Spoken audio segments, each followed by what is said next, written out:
Breaking చూస్తున్నాం. Online betting యాప్ల promotion కేసులో మరో కీలక పరిణామం చోటు చేసుకుంది. ప్రముఖ క్రికెటర్లపై ఎన్ఫోర్స్మెంట్ డైరెక్టరేట్ కఠిన చర్యలు తీసుకుంది. బెట్టింగ్ యాప్ ప్రమోషన్ కు సంబంధించిన క్రికెటర్లు యువరాజ్ సింగ్, ఊతప్ప ఆస్తులు జప్తు చేసింది. బాలీవుడ్ నటులు సోనూ సూద్, నేహా శర్మ, ఊర్వశి రౌతేలా తల్లి, టీఎంసీ మాజీ ఎంపీ మిమీ చక్రవర్తి ఆస్తులు సైతం అటాచ్ చేస్తూ శుక్రవారం ఈడీ ఉత్తర్వులు జారీ చేసింది. తాజాగా అటాచ్ చేసిన 707.93 కోట్లతో కలిపి ఇప్పటి వరకు మొత్తం 19.7 కోట్ల ఆస్తులను అటాచ్ చేశారు. ఈ కేసుకు సంబంధించి ఇప్పటికే వీరిని విచారించారు ఈడీ అధికారులు. ఈ ఆస్తుల విచారణ పూర్తయ్యే వరకు అధికారుల ఆధీనంలో ఉంటాయని ఈడీ తెలిపింది.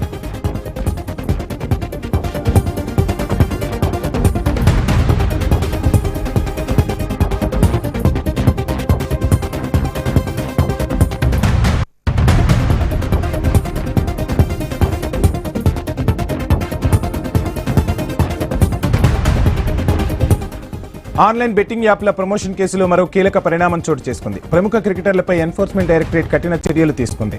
బెట్టింగ్ యాప్ ప్రమోషన్ కు సంబంధించిన క్రికెటర్లు యువరాజ్ సింగ్, ఊతప్ప ఆస్తులు జప్తు చేసింది. బాలీవుడ్ నటులు సోనూ సూద్, నేహా శర్మ, ఊర్వశి రౌతేలా తల్లి, టీఎంసీ మాజీ ఎంపీ మిమీ చక్రవర్తి ఆస్తులు సైతం అటాచ్ చేస్తూ శుక్రవారం ఈడీ ఉత్తర్వులు జారీ చేసింది. తాజాగా అటాచ్ చేసిన 7.93 కోట్లతో కలిపి ఇప్పటి వరకు మొత్తం 19.7 కోట్ల ఆస్తులను అటాచ్ చేశారు. ఈ కేసుకు సంబంధించి ఇప్పటికే వీరిని విచారించారు ఈడీ అధికారులు. ఈ ఆస్తులు విచారణ పూర్తయ్యే వరకు అధికారుల ఆధీనంలో ఉంటాయని ఈడీ తెలిపింది.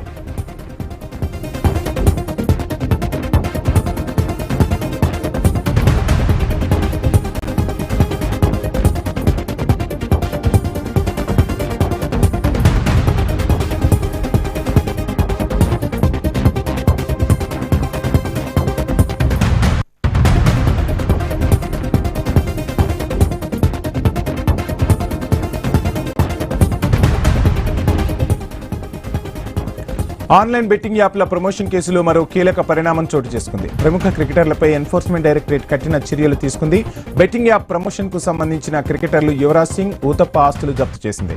బాలీవుడ్ నటులు సోనూ సూద్, నేహా శర్మ, ఊర్వశి రౌతేలా తల్లి, టీఎంసీ మాజీ ఎంపీ మిమీ చక్రవర్తి ఆస్తులు సైతం అటాచ్ చేస్తూ శుక్రవారం ఈడీ ఉత్తర్వులు జారీ చేసింది. తాజాగా అటాచ్ చేసిన 7.93 కోట్లతో కలిపి ఇప్పటి వరకు మొత్తం 19.7 కోట్ల ఆస్తులను అటాచ్ చేశారు.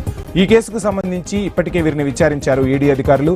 ఈ ఆస్తులు విచారణ పూర్తయ్యే వరకు అధికారుల ఆధీనంలో ఉంటాయని ఈడీ స్పష్టం చేసింది.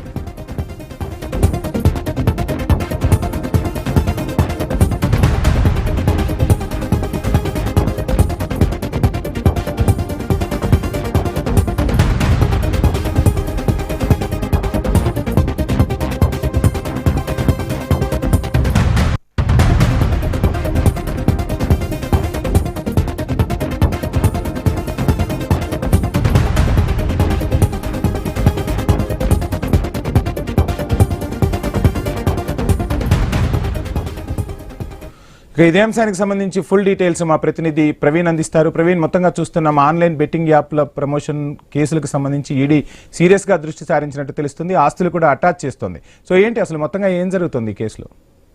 వంశీ, అయితే బెట్టింగ్ యాప్ ప్రమోషన్ కేసు లోపల కీలక పరిమాణం చోటు చేసుకుంది. ఈ అంశంలో ఈడీ కూడా మొత్తం కూడా తీవ్రంగా పరిగణిస్తుంది. ఎవరు కూడా ఇటు సెలబ్రిటీలు కానీ ఇటు ఎవరైతే ఆటల సంబంధించినటువంటి వాళ్ళు, ఇటు సినీ ఫీల్డ్ కు సంబంధించినటువంటి వాళ్ళు ఎవరైనా పర్వాలేదు, బెట్టింగ్ యాప్ ప్రమోషన్ చేస్తే మాత్రం సహించేదే లేదంటూ కూడా వారిపైన కొరడ గుల్పిస్తున్న నేపథ్యంలో ఆన్లైన్ బెట్టింగ్ యాప్ల ప్రమోషన్ కేసులో మరో కీలక పరిమాణం కూడా చోటు చేసుకుంది. ప్రముఖ క్రికెటర్ల పైన అయితే ఎన్ఫోర్స్మెంట్ డైరెక్టర్ అయినటువంటి కఠిన చర్యలు తీసుకుంటుంది. బెట్టింగ్ యాప్ ప్రమోషన్ కు సంబంధించినటువంటి ఆ క్రికెటర్లు ఎవరైతే ఉన్నారో వాళ్ళపైన కూడా మొత్తం తోలుగా కూడా వాళ్ళ ఆస్తులను కూడా మొత్తం అయితే సెలబ్రిటీల ఆస్తులను అటాచ్ చేస్తుంది. దాంట్లో భాగంగానే యువరాజ్ సింగ్, రాబిన్ ఉత్తపాలకు కూడా ఆస్తులను అటాచ్ చేసింది. ఇటు బాలీవుడ్ నటులైనటువంటి సోనూ సూద్, నేహా శర్మ, ఊర్వశి రౌతుల ఆస్తులను కూడా అటాచ్ చేసింది ఈడీ. అయితే మొత్తం ఆస్తుల విలువ, అటాచ్ చేసిన ఆస్తుల విలువ చూసుకుంటే కనుక 7.93 కోట్లుగా ఆ విలువైన ఆస్తులను అటాచ్ చేసింది. అయితే ఇప్పటి వరకు అంటే ఈ యొక్క సెలబ్రిటీలని విచారిస్తున్న క్రమం లోపల దీనికి సంబంధించిన అందరినీ కూడా విచారిస్తుంది కాబట్టి వాళ్ళ పూర్తి ఆస్తులను కూడా ఇప్పటికీ 19.7 కోట్ల ఆస్తులను కూడా అటాచ్ చేస్తుంది ఈడీ. అయితే బెట్టింగ్ యాప్ కేసులో ఇప్పటి వరకు వీరందరినీ కూడా విచారించిన నేపథ్యంలో ఈ యొక్క ఈడీ నుండి వీళ్ళు ఈ యొక్క బెట్టింగ్ యాప్ ప్రమోషన్ కేసు మొత్తం అయిపోయినంత వరకు ఈ ఆస్తులు మొత్తం కూడా ఆ ఈడీ ఆధీనంలోనే, అధికారుల ఆధీనంలోనే ఉంటాయి కాబట్టి ఈ ఆస్తులకు సంబంధించినటువంటి ఇంకా ఈ బెట్టింగ్ యాప్ కేసు మొత్తం టోటల్ గా కంప్లీట్ అయిపోయినంత వరకు ఈ ఆస్తుల అధికారుల ఆధీనంలో ఉంటాయి. అయ్యా ఆస్తులకు సంబంధించినటువంటి ఆ కేసుకు సంబంధించినటువంటి పూర్తిగా అయితే కేసు రిజల్ట్ వచ్చిన తర్వాతనే వాళ్ళకు మళ్ళీ తిరిగి ఇవ్వబడతాయంటూ కూడా చెప్తున్నారు. కాబట్టి ఎవరు కూడా బెట్టింగ్ యాప్లను ప్రోత్సహించినా, బెట్టింగ్ యాప్లను ప్రమోట్ చేసినా, బెట్టింగ్ యాప్లకు పాల్పడినా ఖచ్చితంగా కఠిన చర్యలు తీసుకుంటామంటూ కూడా ఈడీ చెప్తూ ఉంది. Right, thank you Praveen.